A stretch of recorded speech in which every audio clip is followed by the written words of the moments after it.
자, 오늘 다 같이 읽으실 성경 말씀은 누가복음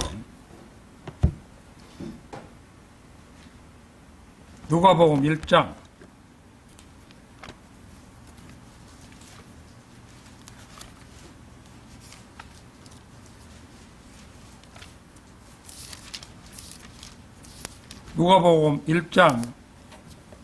1절에서 4절까지 말씀입니다.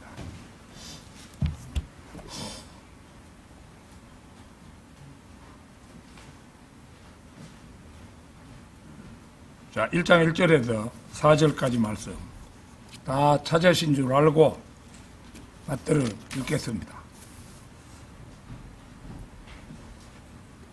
많은 이들이 우리 가운데 가장 확실히 믿게 된 그 일들에 대한 진술을 정면하게 제시하려고 착수하였으므로 그들이 초기부터 목격자들이자 말씀의 사역자들인 우리에게 그것들을 전달했던 바로 그때 맨 처음부터 모든 것들을 완전히 이해하고 있는 나로서도 테오필루스 각하 당신에게 정연히 기록하여 보내는 것이 좋을 듯 하였으니 당신이 가르침을 받아온 그 일들의 확실성을 당신으로 하여금 알게 하려 함이니이다.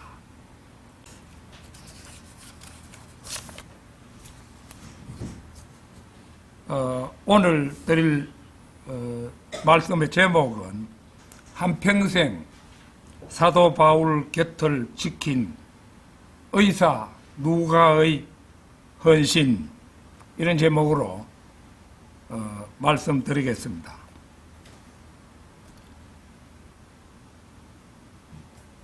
우리가 잘 아는 바대로 사복음서 가운데 누가복음과 사도들의 행적을 기록한 사도행전을 그 두 가지 중요한 성경을 기록한 저자가 바로 누가입니다.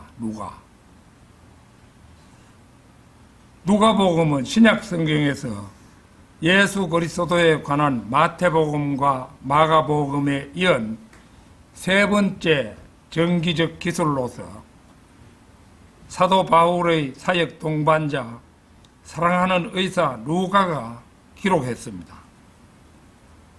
누가는 그가 사도행전 16장 10절에서 17절 찾아보지는 않겠습니다. 사도 바울과 함께 하게 된 때로부터 요게 이제 열쇠가 되는 것이 우리라는 말입니다. 우리. 가령 내가 편지 같은 거, 어떤 글을 쓸 때, 내가 포함됐을 때는 우리라고 하잖아요. 그래서 거기 보면은 우리라는 단어가 쓰이고 있습니다. 그래서, 의사 누가가 이제 끝까지 바울과 함께 그 처음부터 동행했고 또 끝까지 동행했음을 보여주는 말이에요. 그 증거가 우리라는 말입니다. 누가는 바울과 함께 배에도 승선했는데 이 대목에서도 사용한 우리라는 말이 그 사실을 알려줍니다. 사도행전 27장 2절에서 5절, 사도행전 27장 2절에서 5절, 거기에 이제 보면은 우리라는 말이 나옵니다. 그리고 그 동행은 사도 바울의 처형 때까지 이어졌습니다. 누가의 기록은 상급 교육을 받은 아주 지적인 사람의 글이라 할 수 있습니다. 요즘도 의과대학에 가려면 두뇌가 명석하고 학과 공부를 아주 잘해야 의과대학 갈 수 있죠. 사도 바울 당시에도 누가가 공인 의사였던 점을 감안해 볼 때 누가는 틀림없이 두뇌가 우수하고 높은 교육을 받은 사람이 분명하다고 추정됩니다. 따라서 그가 쓴 누가복음과 사도행전은 그 구사된 언어가 훨씬 정밀하고 정확하며 고전적인 문체를 지니고 있습니다. 따라서 직업 어부였던 요한의 요한복음이나 세리였던 마태의 마태복음의 표현과는 여러 면에서 차이가 있다고 할 것입니다. 성경을 연구하는 소위 학자들은 누가가 그 출신이 유대인이 아닐 가능성이 있다고 말하곤 합니다. 내가 그 수시로 참고하곤 하는 그 성경 일반 개신교회들에서 사용하는 그 성경 주석서를 펴보니까 그 주석서에는 아예 누가가 이방인이다, 그렇게 당연한 듯이 그렇게 인정을 하고 있었어요. 그러나 그거는 잘못된 추론입니다. 로마서 3장 1절 2절 찾겠습니다. 로마서 3장 1절 2절.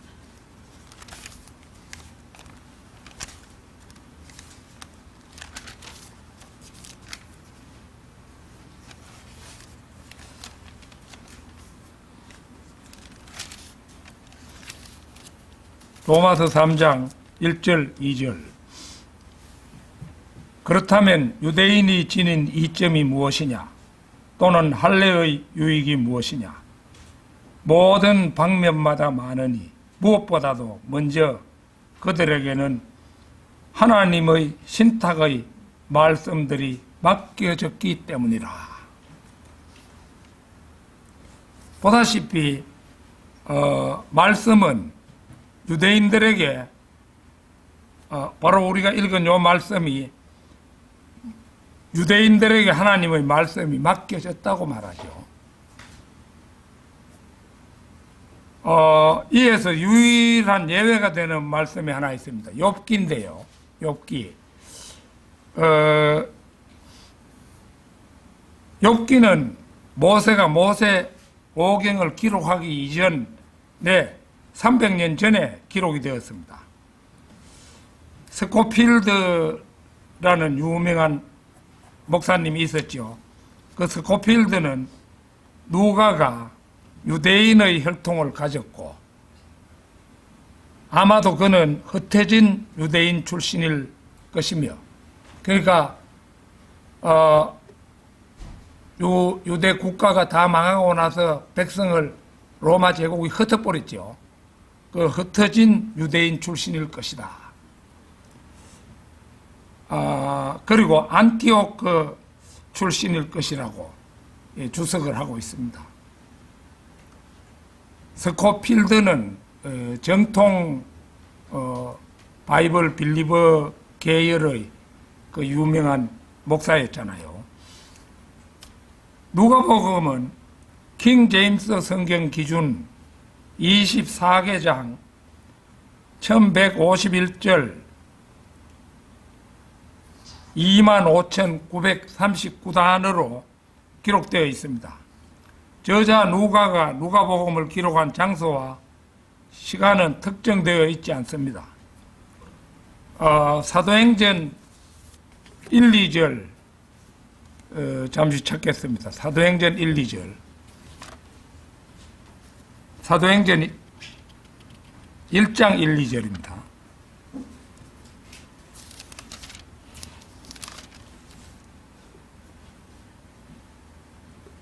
오 테오필루스여, 예수님께서 행하시며 가르치기 시작한 모든 일에 대하여 내가 앞서 작성한 논고는 그분께서 친히 선택하신 사도들에게 성령님을 통하여 명령들을 주신 후 그분께서 위로 들려가신 날까지 다루었노라. 여기에서 내가 앞서 작성한 논고, 이게 누가 복음을 두고 한 말이므로 우리는 다만 누가복음이 사도행전보다는 일찍 기록되었음을 여기서 확인할 수가 있죠. 오늘날 누가복음의 기록 시기는 대개 AD 58년에서 60년경으로 추정하는 것이 보통입니다. 그러면 이제 사도행전은 더 늦게 기록이 되었죠. 자, 한평생 사도 바울 곁을 지킨 의사 누가의 헌신. 첫째는 사랑받는 의사 누가입니다. 골로새서 4장 14절 찾겠습니다. 골로새서 4장 14절.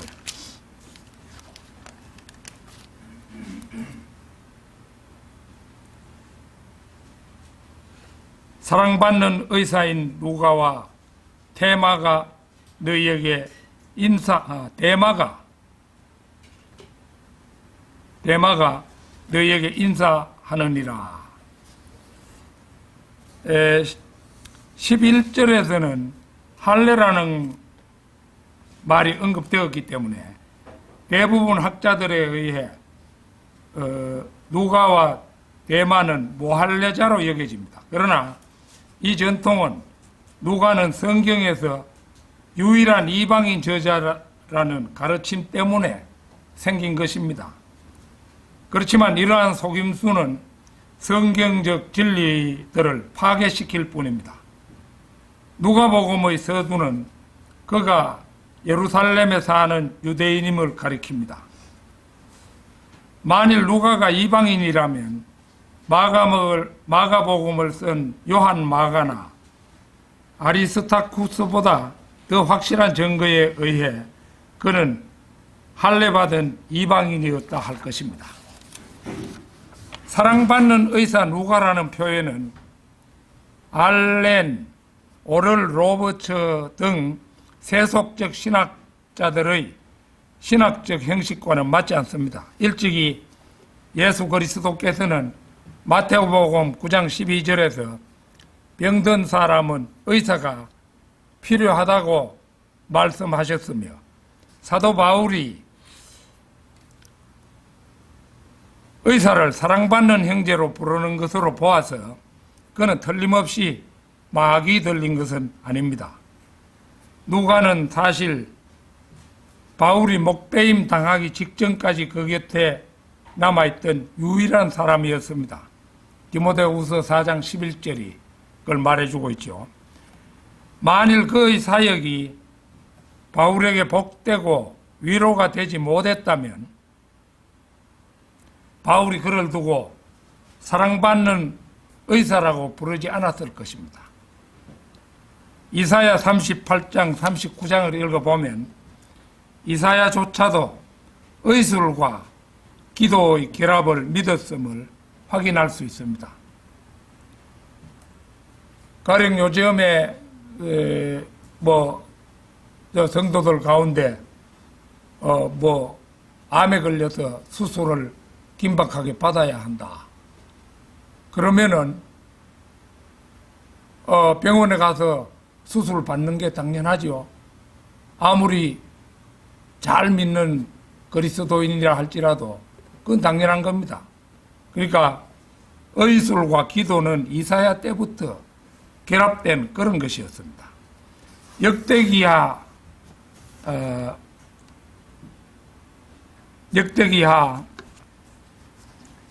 16장 12절 찾겠습니다.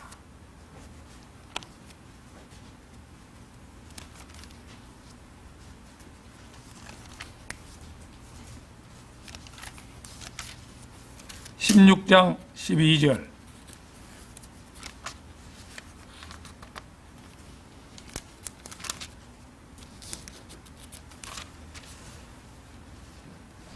그리고 아사는 그의 통치 제39년에 그의 두 발에 질병이 생겨 마침내 그의 질병이 지극히 위독하게 되었더라.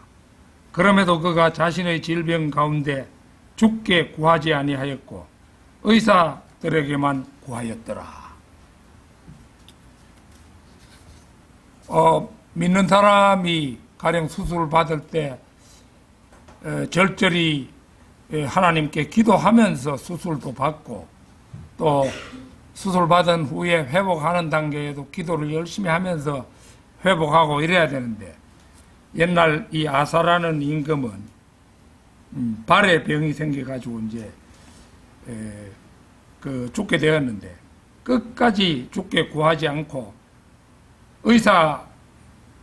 의사들에게만 자기 병을 맡기는 바람에 죽고 말았다고 성경이 기록하고 있습니다. 이 말씀에 따르면 아사 왕은 하나님을 의뢰하지 않고 의사들만을 의뢰한 어리석은 자였습니다.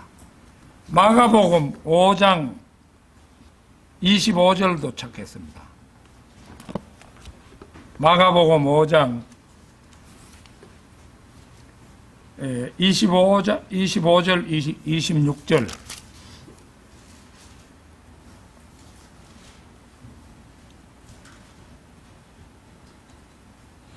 그런데 어떤 한 여자가 12년간 피의 유출이 있었는데 많은 의사들에게서 많은 것들로 고통받아 왔으며 그녀가 가진 전부를 소비하였는데도 전혀 차도가 없었고 오히려 악화되어 갔더라.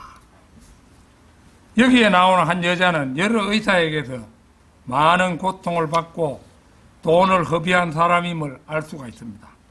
그러나 모든 의학적 도움을 거부하는 사람은 바보이거나 자살하는 사람입니다. 아사 왕의 경우를 보아세요. 바울은 많은 사람의 병을 고쳤던 사람입니다. 그러나 바울이 낫게 해달라고 기도한 모든 사람이 다 고침받은 것도 아니고 이거는 디모데후서 4장 20절에 트로피무스가 병에 걸려서 남겨두었다 이런 말을 하고 있죠. 또 고린도후서 12장 1절에서 8절에 따르면 바울은 자신의 병도 고치지 못했습니다. 누가는 여전히 그와 함께 여행하며 여러 해 동안 바울을 섬겼습니다. 의사들은 명백히 주님에 의해 효율을 유지하도록 쓰임받습니다. 한평생 사도 바울 곁을 지킨 의사 루가의 헌신, 둘째는 충성하는 의사 루가의 헌신입니다. 디모데후서 4장 10절 11절 찾겠습니다. 디모데후서 4장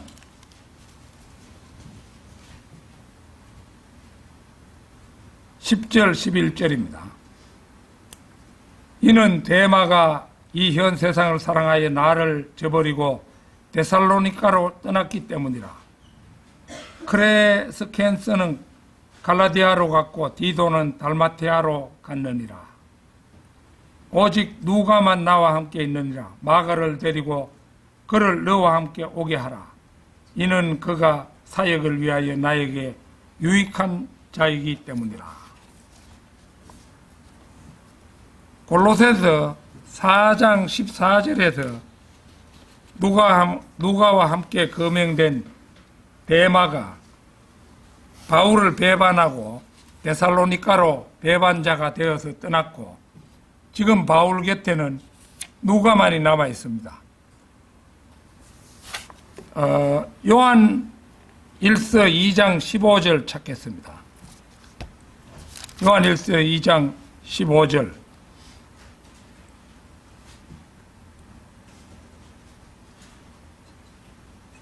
세상을 사랑하지 말고 세상 속에 있는 것들도 사랑하지 말라. 누구든 세상을 사랑한다면 아버지의 사랑이 그 안에 있지 아니하니라.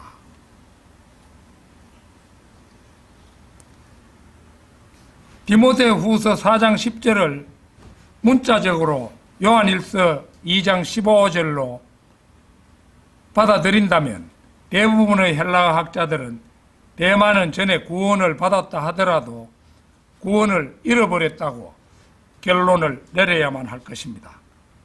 모든 캠벨주의자들, 여호와의 증인들, 몰몬 교도들, 가톨릭 교도들은 구원을 잃었다고 받아들입니다. 누구든 세상을 사랑한다면 아버지의 사랑이 그 안에 있지 아니하니라. 요한일서 방금 읽은 2장 15절 하반절이죠. 이 말씀은 오늘날도 분명한 진리입니다. 성경을 제대로 공부한 사람치고 디모데후서 4장 10절을 읽을 때 요한일서 2장 15절을 떠올리지 않는 사람은 없습니다. 대만은 분명히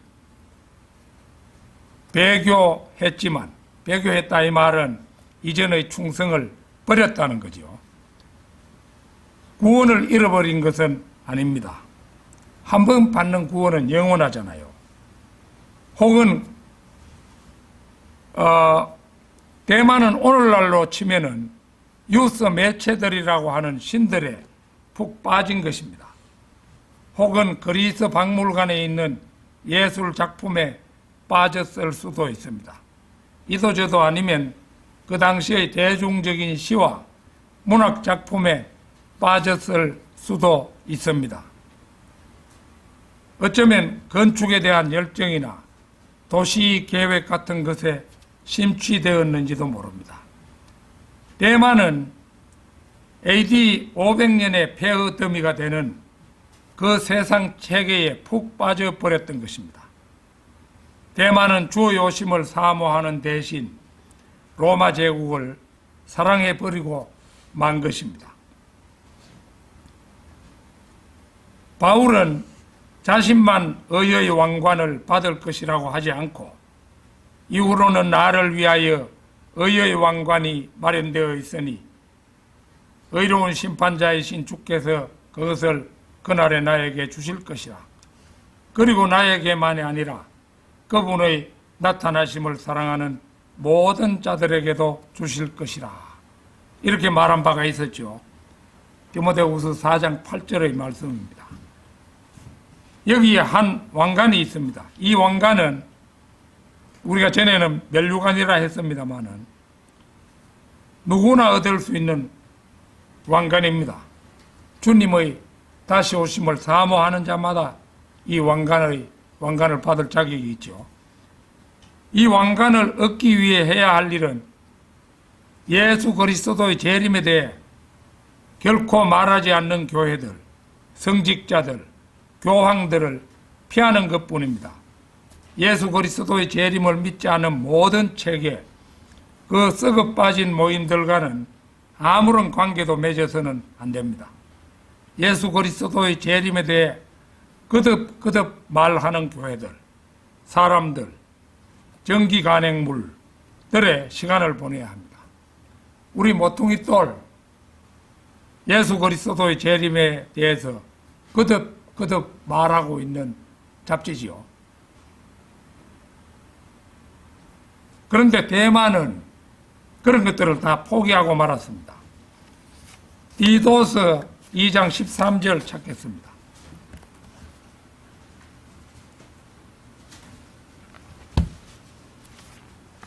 디도서 2장 13절입니다.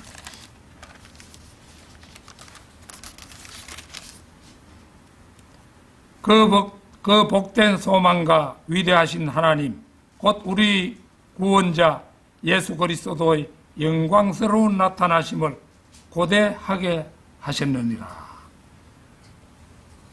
여기에 나타난 복된 소망과 위대하신 하나님에 대해서 대만은 점차 희미해져 갔습니다. 순수한 믿음도 잃어갔던 것이죠. 요한일서 3장 1절에서 3절 찾겠습니다. 요한일서 3장 1절에서 3절입니다.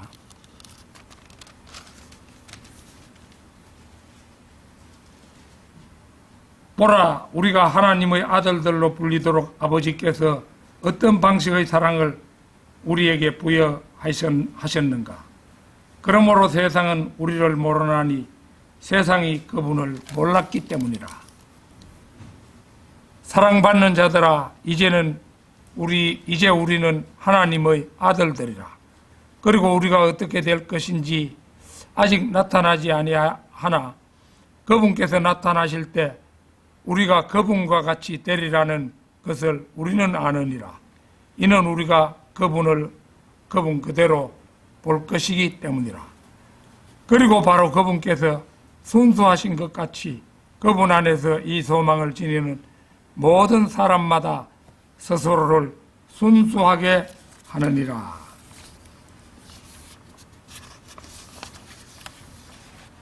대만은 바로 우리가 지금 읽은 이 일련의 말씀을 마땅히 믿었어야 합니다.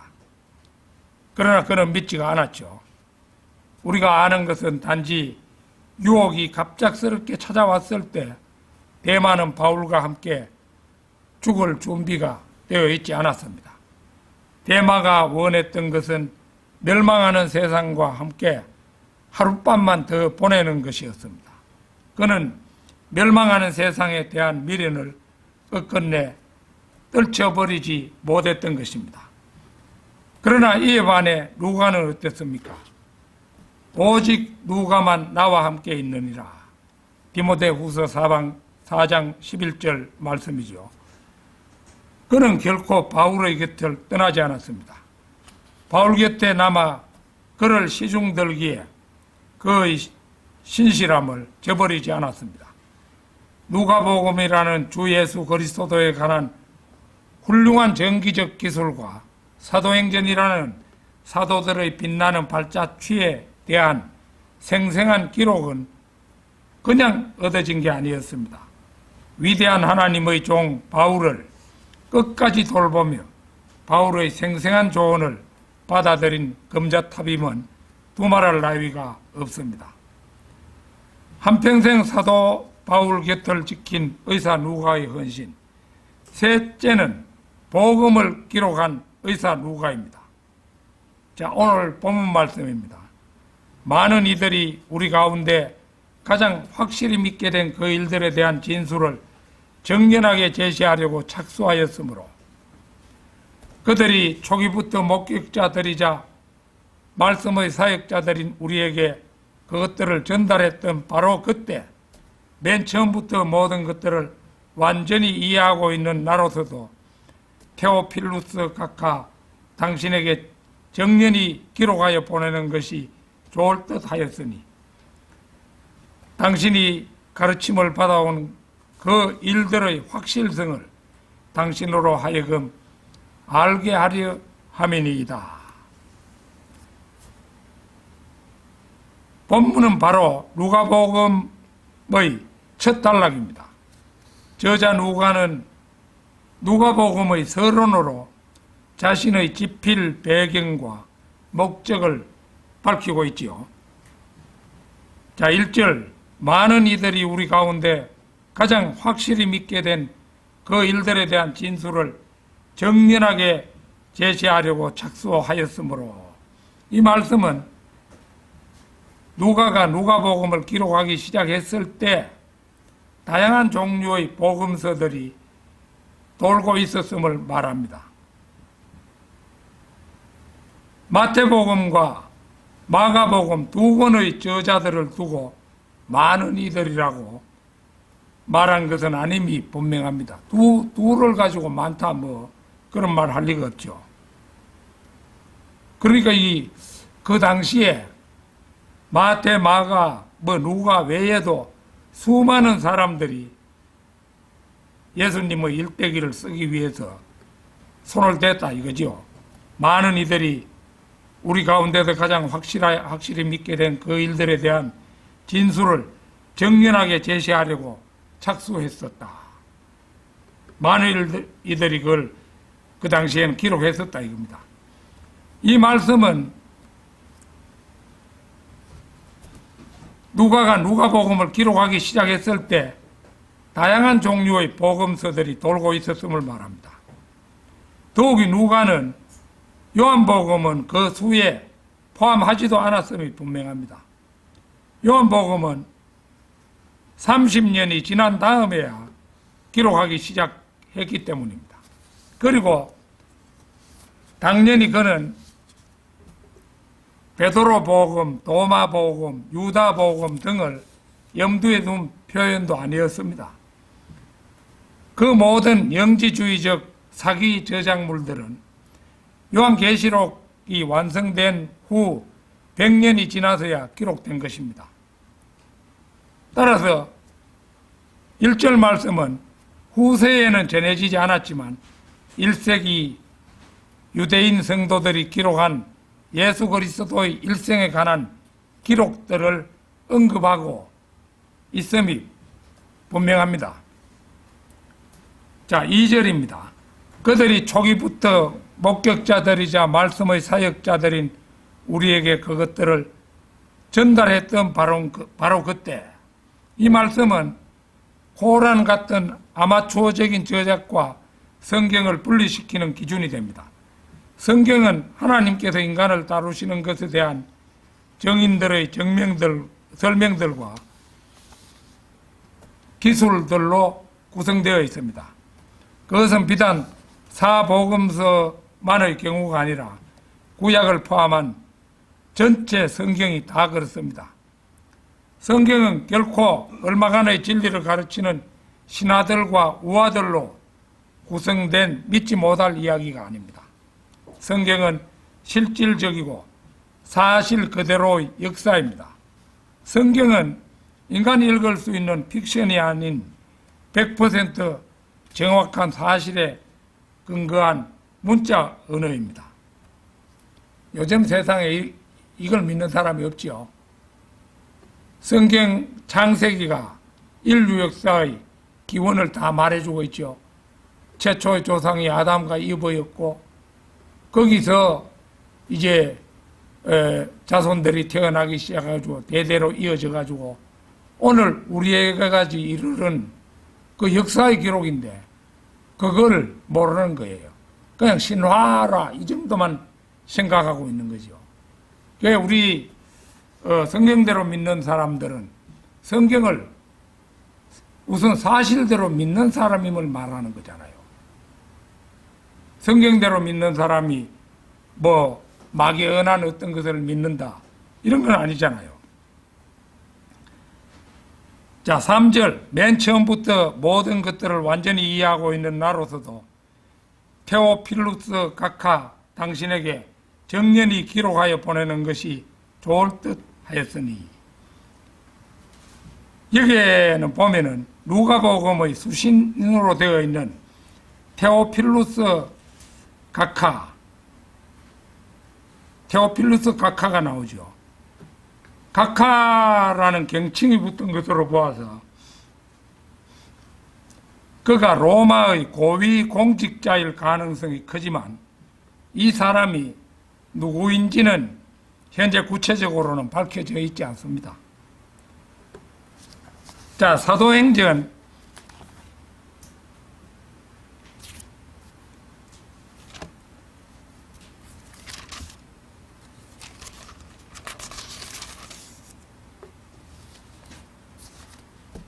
1장 1절 2절입니다.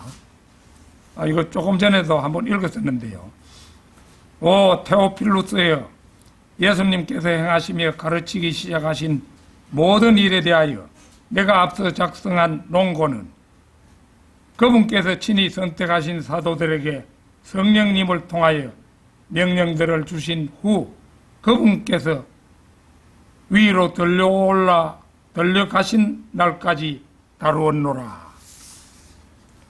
보다시피 여기에도 수신인인 테오필루스라는 이름이 등장합니다. 그러니까 누가복음과 사도행전이 그 수신인이 테오필루스예요. 테오필루스. 예수님께서 행하시며 가르치기 시작하신 모든 일에 대하여 내가 앞서 작성한 논고, 바로 누가복음을 가리킨 말이죠. 그렇죠? 누가복음입니다. 2절은 누가복음의 기술 범위를 보여주고 있습니다. 그러니까 예수님의 일대기에서 특히 그분께서 성천하신 날까지 그렇게 구워보면 위로 들려 가신 날까지 다루었노라. 범위를 그렇게 한정하고 있죠. 자, 4절입니다. 당신이 가르침을 받아온 그 일들의 확실성을 당신으로 하여금 알게 하려 함이니이다. 바로 앞의 그 3절과 더불어 이 대목은 로마의 고관인 테오필루스 각하의 복음에 대한 확신을 위해 집필한다는 집필 목적을 제시하고 있죠. 따라서 형식적으로 보아서는 테오필루스 각하가 수신인이므로 이 복음이 맨 먼저 그에게 전달되었을 것입니다. 수신인을 테오필루스를 기록해놓고 그 두 권의 훌륭한 저서들을 다른 사람에게 먼저 읽힌 것은 아니겠죠.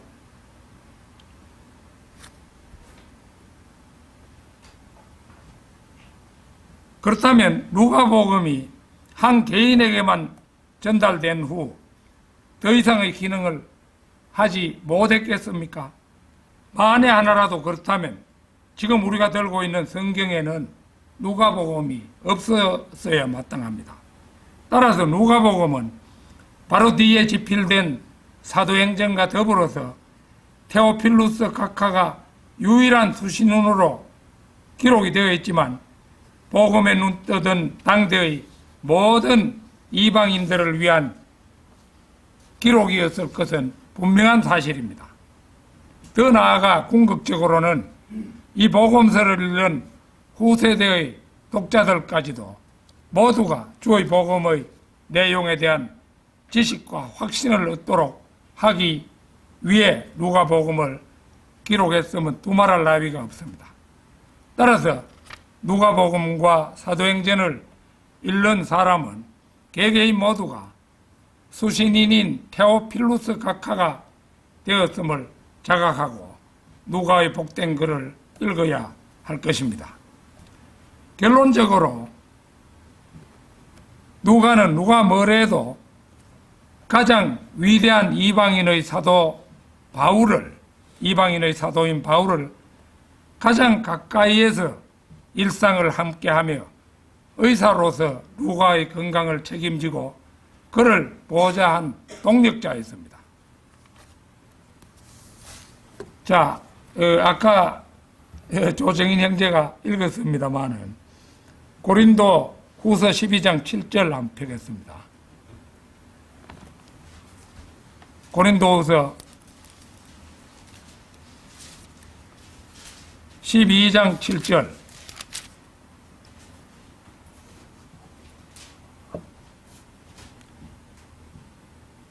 그런즉 계시들의 풍요함으로 말미암아 내가 정도를 지나쳐 크게 높아지지